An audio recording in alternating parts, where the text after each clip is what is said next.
Welcome to More Musings, or Charlie Moore's Real Estate Channel, or whatever I end up calling this channel. Welcome to you. I'm glad you're here. I want to talk you through a flip that I did this year, a house flip. I think everyone knows this from HGTV. House flipping is very simple in concept. Buy a house that needs a lot of work, pay for it to be fixed up, or fix it up yourself, put it back on the market for a higher price than you have in it. Now, there might be some costs that people aren't familiar with when flipping a house. It's not for the faint of heart, so I'm going to try to give you guys a quick rundown of this house, of everything I did over the last 9-ish months to flip the house, how it worked out for me, and why I'm looking for another one, because, thank God, it worked out really well. I really enjoyed it. Definitely some emotional moments, definitely some oh no moments, but we made it to the end and we made a great profit on it. So this house was located in Monroe, North Carolina. This house was really conveniently located, like 3 minutes from downtown Monroe. We're talking about 30 to 35 minutes from Charlotte, depending on where you're coming from. So kind of in between like a suburb of Charlotte and its own city. Definitely got people commuting to Charlotte from Monroe. I found this deal through my 9-to-5. So I was working a job as a land acquisition manager, and someone called up to sell us a house. And I checked with my bosses. I said, hey, are we interested in acquiring this house and flipping it? I worked for a construction company. And they said, no, we just buy land. So I double checked with the guy, hey, you got any land to sell? He said, no, I only have a house to sell. And I hung up, told him, have a good day. And then I'm driving home and I'm thinking, wait, I can buy his house. So I checked with my boss. I said, hey, you guys cool? Well, I got a lead. The guy didn't have land. Are you cool if I buy his house? They said, yeah, absolutely. Go for it. So I called him back. Turns out I'm from New York City. This guy lives in Brooklyn. He's offloading his mom's property, who's in Puerto Rico.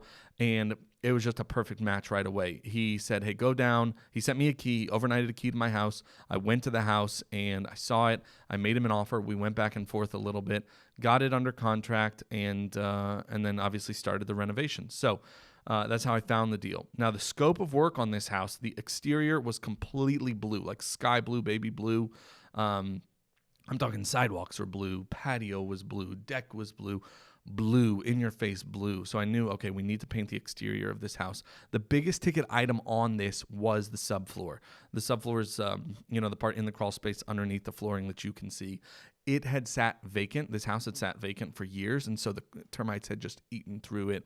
Like they had had breakfast, lunch, dinner, and dessert, and then some for years. They had just had their way on this house. And so joists, everything. I mean, this was many parts we had to just take the drywall out completely.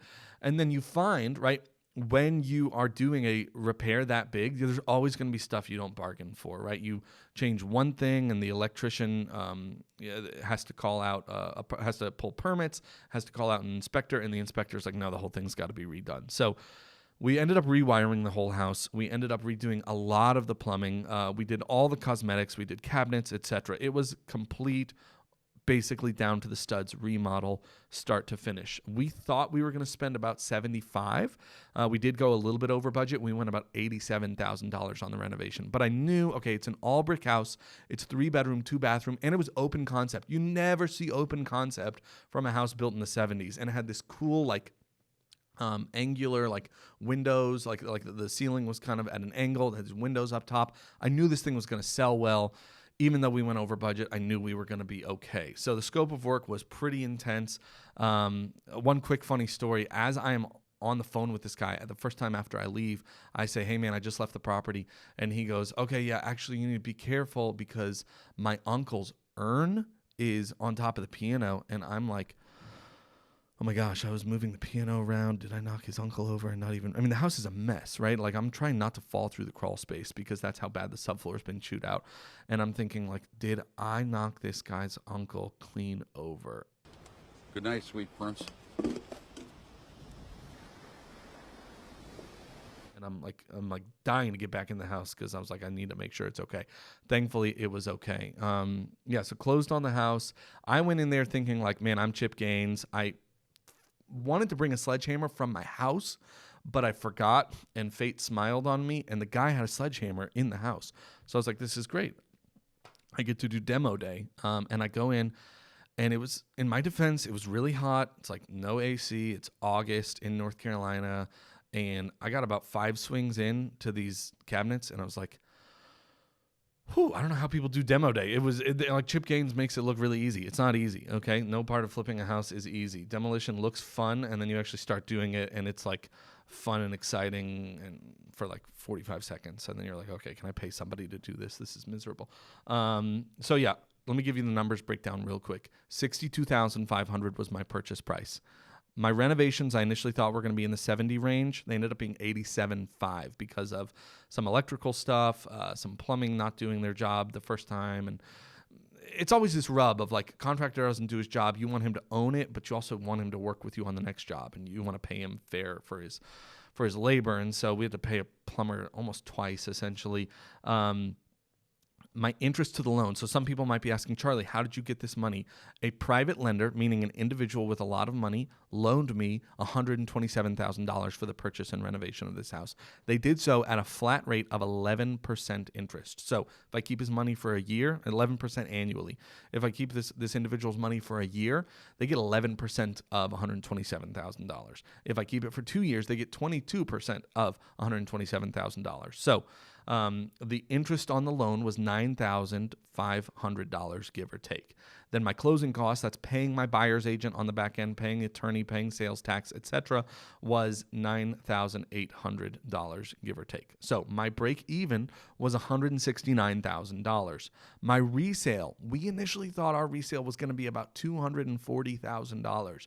My resale on this bad boy, because of the market, was $293,000, leaving a profit of $123,000. Now, I was working a 9 to 5 at the time. I had 3 kids. My wife was pregnant. So I thought, I know I won't be able to do this. I won't have the bandwidth. So I asked a trusted friend, another real estate investor, if he would run point on everything. I said, I will give you 45% of the profit for me to never have to worry about this thing. I mean, he was meeting contractors. If they did a bad job, he would go behind them and fix things up. He was the project manager, as it were. I maybe visited the house 2-3 times during the whole renovation. He was the boots on the ground for me. It was invaluable. I gave him 45% of the profit for that. So if you're looking at $123,000 in profit, I got about $68,000 and my partner got about $55,000. Now, I pay short-term capital gains tax on that, so I'm walking away with ballpark $48,000 to $50,000, depending on how some expenses play out. But after taxes, I'm walking away with about $50,000. Some lessons I learned from this, right? Real quick, lessons I learned from this, and I learn a lesson on every deal I do. I learn multiple lessons on every deal I do. Here's the big takeaways. If a seller tells you this is the lowest I can go, oftentimes that's not true. Do your due diligence, do your homework, get your contractor out there. And I think he told me that it was the lowest he could go a couple times, $85,000, $80,000, $75,000. I eventually got him to $62,500.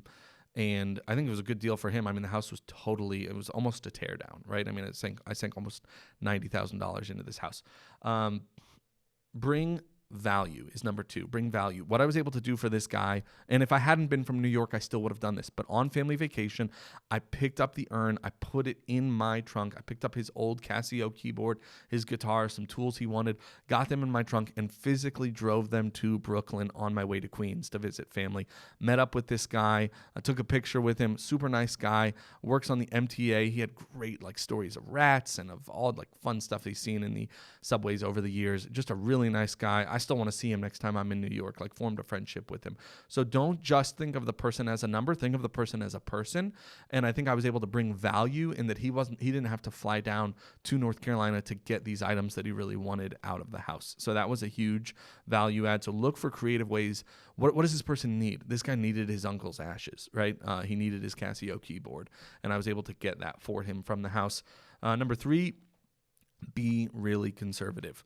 There were things that I didn't realize, the city of Monroe charged me utilities even when I wasn't using any utilities. And I was like, man, I guess it's good work if you can get it. They were charging me $100 a month, and I wasn't, even when the power and water and everything, trash, everything, they were charging me utilities. So there were little items that I didn't see coming. And then anytime you have a big renovation, there's going to be something you forget. There's going to be something you miss. So add a cost contingency. We added, I think, an 18 or a 20% cost contingency. So we do our numbers and then add an overrun. And then if your numbers work, then flip the house. But don't force numbers and be like, I think if this goes right and this goes right and I don't have to do this, then I'll make a decent profit.